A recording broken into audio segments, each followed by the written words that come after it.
Is your TV or monitor screen bright on one side, like half is glowing while the other side looks dim or shadowed? Don't worry, you're not alone. In this video, I'll show you step by step how to fix the one side brighter screen problem, from simple checks to deeper hardware solutions. And by the end, you'll know exactly what's wrong and how to fix it. Step 1. Basic power and input check. Always start simple. Make sure the issue isn't with your input or signal source. Unplug your HDMI cable and try switching ports, or connect another device like a laptop or game console. Step 2. Adjust backlight and picture settings. Sometimes uneven brightness is caused by incorrect picture settings.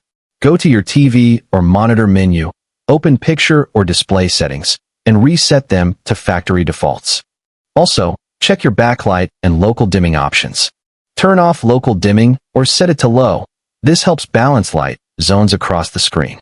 Step 3. Light bleed and panel test. If one side still looks brighter, it could be light bleed or uneven LED diffusion. To check this, play a pure black or gray image on your screen and observe both sides carefully. If you see bright patches or glow leaking from edges, it's likely backlight bleeding. Step 4. Physical check and backlight test. Next, let's do a basic physical inspection. Unplug your TV, place it on a soft surface, and gently press along the edges of the bright side. If pressing changes the brightness temporarily, that confirms an uneven backlight diffuser or loose LED strip behind the screen. If this video helped you, don't forget to like, subscribe, and share to help others fix their screens too.